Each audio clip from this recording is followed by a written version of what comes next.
ప్రభునందు ప్రియమైనటువంటి వారలారా, మరి ఒకసారి ఈ మాధ్యమం ద్వారా మీతో మాట్లాడటానికి దేవుడు నాకు ఇచ్చినటువంటి అవకాశాన్ని బట్టి దేవునికి వందనాలు చెల్లిస్తూ ఉన్నాను.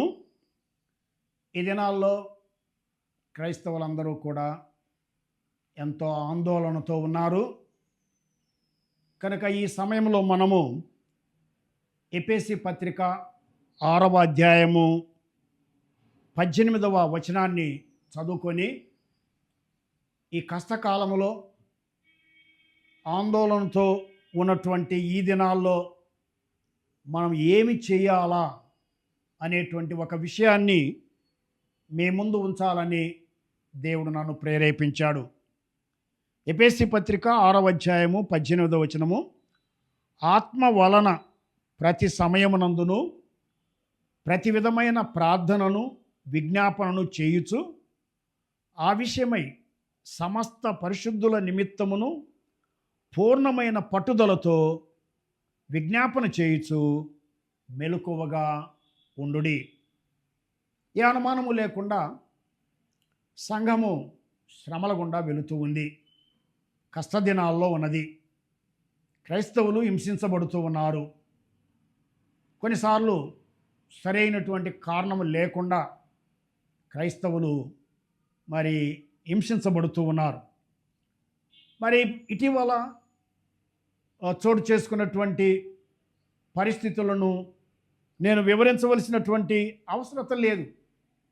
అయితే దానికి ఏదైనా పరిష్కారం ఉందా, ఏదైనా మార్గం ఉందా, ఏదైనా ఓదార్పు ఉందా అంటే ఉన్నది.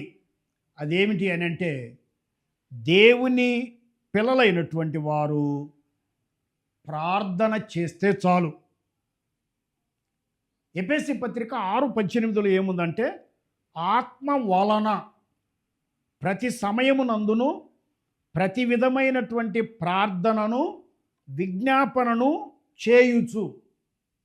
ప్రతి సమయములో, ప్రతి స్థలములో, ప్రతి పరిస్థితుల్లో కూడా ప్రార్థన మనకు అవసరము. Prayer is the answer to all the problems that we're going through. ప్రార్థన అంటే మన అవసరతలను గురించి దేవునితో చెప్పటం మాత్రమే కాదు. చాలామంది ఏమనుకుంటారంటే, ప్రార్థనకు పోవాలి, నా అవసరతలన్నీ కూడా దేవునికి చెప్పాలి. అయితే ప్రార్థన అంటే ఏమిటంటే, దినమంతటిలో ప్రతినిత్యము మనం ప్రభువును నమ్ముకున్నటువంటి దినము నుండి నిత్యము ప్రభువుతో మనము మాట్లాడేటువంటి ఆ ప్రక్రియనే ప్రార్థన అని అంటారు. దేవునితో మనం మాట్లాడుతూ ఉండాలి, దేవుడు మనతో మాట్లాడుతూ ఉండాలి. దేవుడు మనతో వాక్యం ద్వారా మాట్లాడతాడు. మనము దేవునితో ప్రతి నిత్యము కూడా ప్రార్థన ద్వారా మాట్లాడతాం.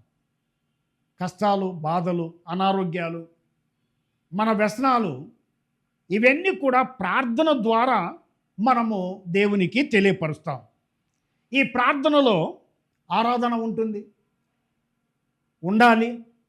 ఈ ప్రార్థనలో కృతజ్ఞత చెల్లించడం ఉండాలి. ఈ ప్రార్థనలో పాపపు ఒప్పుకోలు ఉండాలి. ఈ ప్రార్థనలో విజ్ఞాపన చేయటం ఉండాలి. ఈ ప్రార్థనలో మన బాధలన్నీ కూడా ప్రభువునకు విన్నవించుకోవాలి. ఈ ప్రార్థన అనేటువంటి ఆత్మీయ ఆయుధాన్ని, ఖడ్గాన్ని దేవుడు ప్రతి విశ్వాసికి అనుగ్రహించాడు. మనము దేవునికి ప్రార్థించాలి. ఎందుకు ప్రార్థించాలి అని అంటే, మనము నమ్మినటువంటి ఈ యేసు దేవుడు, ఈ బైబిల్ గ్రంథము బయలుపరిచేటువంటి ఈ దేవుడు నిన్ను నన్ను కలుగజేశాడు, నిన్ను నన్ను ఏర్పాటు చేసుకున్నాడు, నిన్ను నన్ను రక్షించాడు. మన కష్టాలు వచ్చినప్పుడు మనం దేవునికి ప్రార్థన చేస్తే అనేక వచనాలు ఉన్నాయి. ఈ సమయంలో వాటన్నిటిని చూపించడానికి సమయము చాలదు. దేవుడు అంటాడు, మీరు మొరపెట్టండి నేను వింటాను అంటాడు. మీరు మొరపెట్టండి నేను వింటాను, మీరు ఊహించలేనటువంటి కార్యాలను చేస్తాను అని దేవుడు సెలవిస్తూ ఉన్నాడు.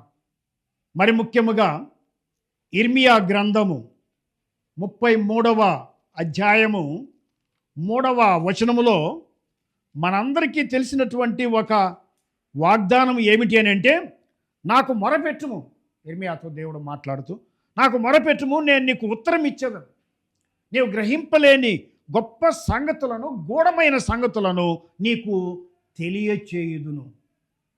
మరి ఏ అనుమానము లేకుండా మనలో అనేక మంది ఈ రహస్యాన్ని మరి మర్చిపోతూ ఉన్నారు.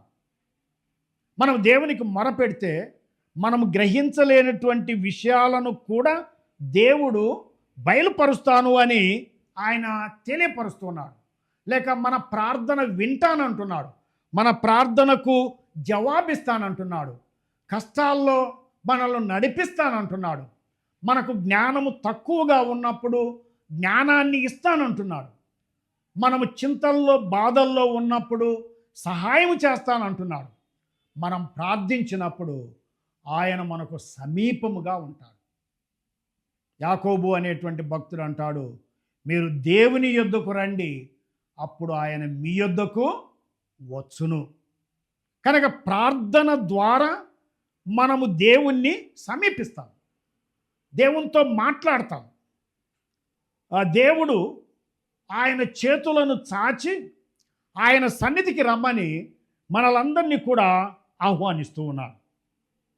ప్రియులారా, మనము ఫిలిప్పీ పత్రిక 4వ అధ్యాయము 6, 7, 8 వచనాల్లో గమనించినట్లయితే 4వ వచనం నుంచి, ఎల్లప్పుడూ ప్రభువునందు ఆనందించుడి, మరలా చెప్పుదును ఆనందించుడి, మీ సహనమును సకల జనులకు తెలియబడనీయుడి, ప్రభు సమీపముగా ఉన్నాడు, దేనిని గూర్చియు చింతపడకుడి, దేనిని గూర్చియు చింతపడకండి, దిగులు పడకండి, వ్యసన పడకండి, దిగజారిపోవద్దు. కానీ ప్రతి విషయంలో కూడా ప్రార్థన విజ్ఞాపనల ద్వారా కృతజ్ఞతాపూర్వకంగా మీ విన్నపములు దేవునికి తెలియచేయుడి, అప్పుడు సమస్త జ్ఞానమునకు మించిన దేవుని సమాధానం యేసుక్రీస్తు వలన మీ హృదయములకు, మీ తలంపులకు కావలి ఉండును.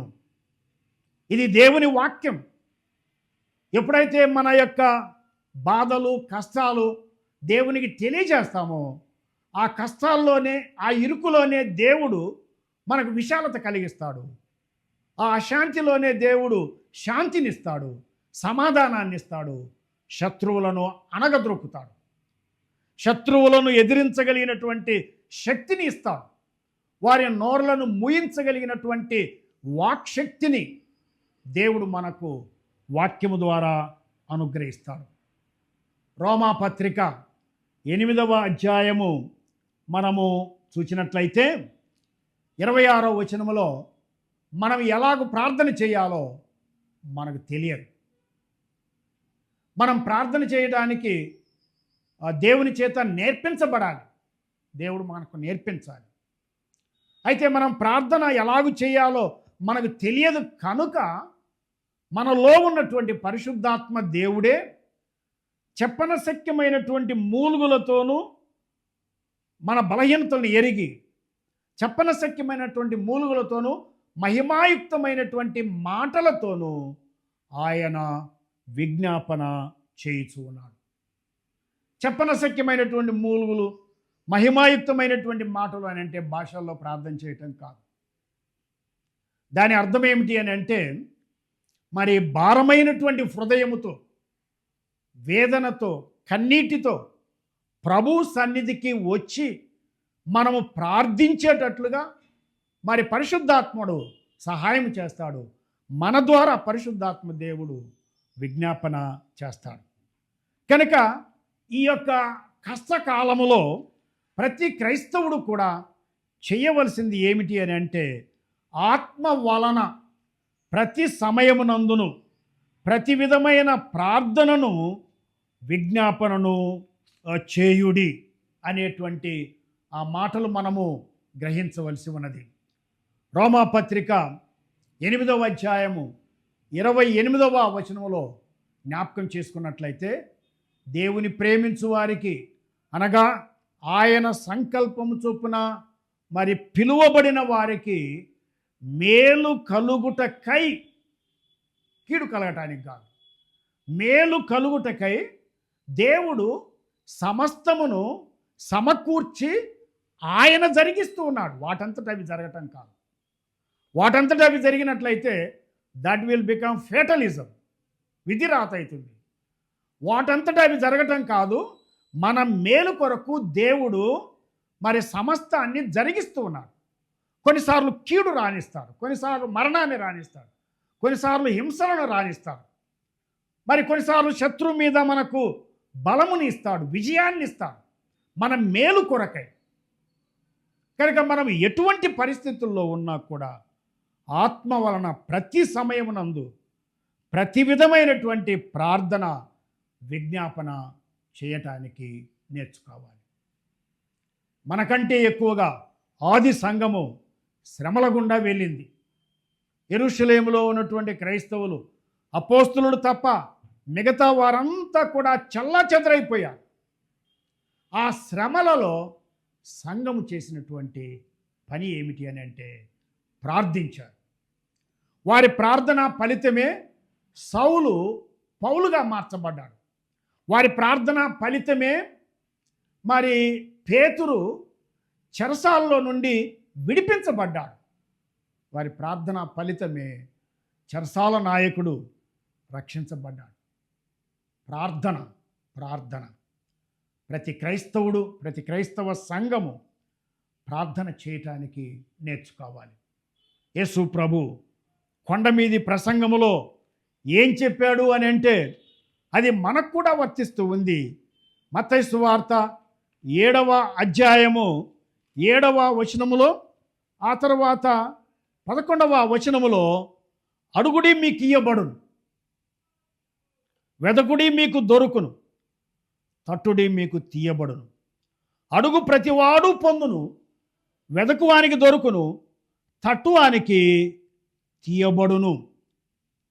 10-11 వచనాలు, మీరు చెడ్డవారయుండియు మీ పిల్లలకు మంచి ఈవులను ఎరిగి ఉండగా పరలోకమందున్న మీ తండ్రి తన్ను అడుగువారికి అంతకంటే ఎంతో నిశ్చయముగా మంచి ఈవులనిచ్చును.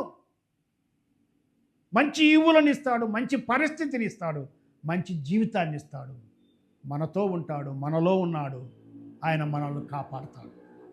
ఈ కష్టకాలంలో క్రైస్తవ సంఘము, క్రైస్తవ కుటుంబాలు, క్రైస్తవ వ్యక్తులు దేవునికి ప్రార్థించటము నేర్చుకొని శత్రు బలం అంతటి మీద విజయాన్ని సాధించాలని ఆ దేవుని సేవకునిగా మీకు జ్ఞాపకం చేస్తూ హెచ్చరిస్తూ నా మాటలు ముగిస్తూ ఉన్నాను. దేవుడు మనలందరినీ దీవించునుగాక. ఆమేన్.